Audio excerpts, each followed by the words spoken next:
ദൈവനാമത്തിന് മഹത്വമുണ്ടാകട്ടെ. എൻ്റെ പേര് അനിത. ഞാൻ തുമ്പോളിയിൽ നിന്ന് വരുന്നു.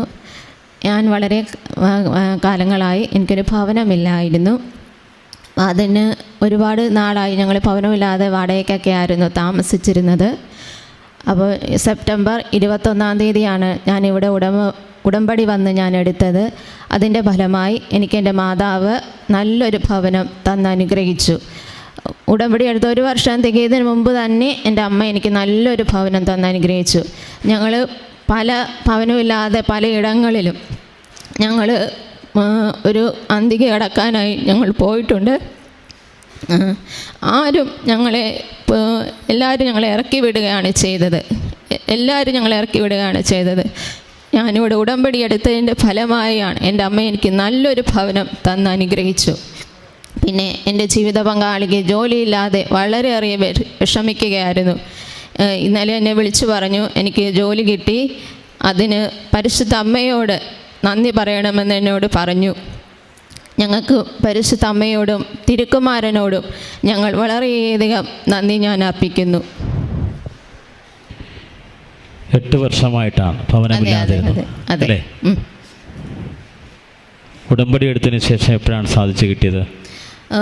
ഉടമ്പടി ആഗസ്റ്റ് 30 1 വർഷം തികയുന്നതിന് മുമ്പ് തന്നെ ഉടമ്പടി പുതുക്കിയായിരുന്നു. അപ്പം ഉടമ്പടി അന്ന് ഇവിടെ ഞാൻ വന്നായിരുന്നു. അപ്പോൾ ഇവിടെ അടച്ചിട്ടേക്കുമായിരുന്നു.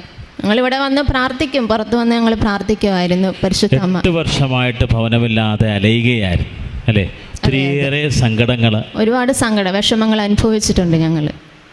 ഓക്കെ, ഒത്തിരിയേറെ വിഷമതകൾ, പലയിടത്തൊന്നും ഇറങ്ങിപ്പോരേണ്ട അവസ്ഥ വന്നിട്ടുണ്ട്. ഒരു രാത്രി പോലും ഞങ്ങൾ ആരും കിടത്തിയിട്ടില്ല. ഓക്കെ, അങ്ങനെ വല്ലാത്തൊരവസ്ഥയാണ്. കിടന്നുറങ്ങാൻ ഇടമില്ലാത്തൊരു സാഹചര്യത്തിൽ ജീവിതം വഴിമുട്ടിക്കഴിഞ്ഞപ്പോൾ കൃപാസന ഉടമ്പടി എടുത്തു. പരിശുദ്ധമ്മ ഭവനം കൊടുക്കുകയാണ്. ഇപ്പം കൃപാസനത്തിൽ വന്ന് ഉടമ്പടി എടുത്തു കഴിഞ്ഞാൽ അതെല്ലാം അമ്മ നൽകുകയാണ്. അഭിവന്ദ സ്റ്റാൻലി റോം പിതാവ് പരിശുദ്ധ കുർബാന അർപ്പിച്ച കൃപാസന അൾത്താരിൽ പ്രാർത്ഥിച്ചപ്പോൾ പറഞ്ഞു, നിങ്ങൾ ചോദിക്കുന്നതും ആഗ്രഹിക്കുന്നതും നൽകുന്ന പ്രാർത്ഥനയാണ് ഉടമ്പടി പ്രാർത്ഥനയെന്ന്. അപ്പോൾ നമ്മൾ എന്ത് ചോദിക്കുന്നു, എന്താഗ്രഹിക്കുന്നു, അത് പരിശുദ്ധ അമ്മയുടെ മുമ്പിൽ ഉടമ്പടി ചെയ്ത് കഴിഞ്ഞാൽ ഉടനടി അനുഭവമായിട്ട് മാറും. നമ്മൾ ചെയ്യേണ്ടത് ഇത്ര മാത്രമേ ഉള്ളൂ, ഉടമ്പടി നിബന്ധനകൾ കൃത്യമായിട്ട് പാലിക്കണം. ഇപ്പോൾ ലോക്ക്ഡൗൺ ആയതുകൊണ്ട് ഓൺലൈനിലാണ് എല്ലാ ചൊവ്വാഴ്ചകളിലും ഉടമ്പടി ധ്യാനങ്ങൾ നടന്നു വരുന്നത്. അപ്പോൾ ധ്യാനങ്ങൾ കൃത്യമായിട്ട് നിങ്ങൾ പങ്കുചേരണം.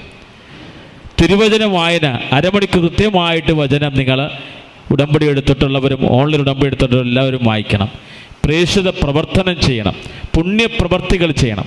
അങ്ങനെ ഉടമ്പടി നിബന്ധനകൾ കൃത്യമായിട്ട് പാലിച്ചു കഴിയുമ്പോൾ ദൈവം അത്ഭുതകരമായിട്ട് ഇടപെടും. അതായത് യെശയ്യായുടെ പുസ്തകം 32, സമുദ്രത്തിൻ്റെ മധ്യത്തിൽ വഴിവെട്ടിയ ദൈവമാണ് നമ്മുടെ ദൈവം. നീ ഉടമ്പടി ചെയ്താൽ നിൻ്റെ എന്ത് വിഷയമാണെങ്കിലും പരിശുദ്ധമ്മ ഇടപെട്ടും. കരങ്ങളടിച്ച് കർത്താവ് എന്ന് പറയട്ടെ.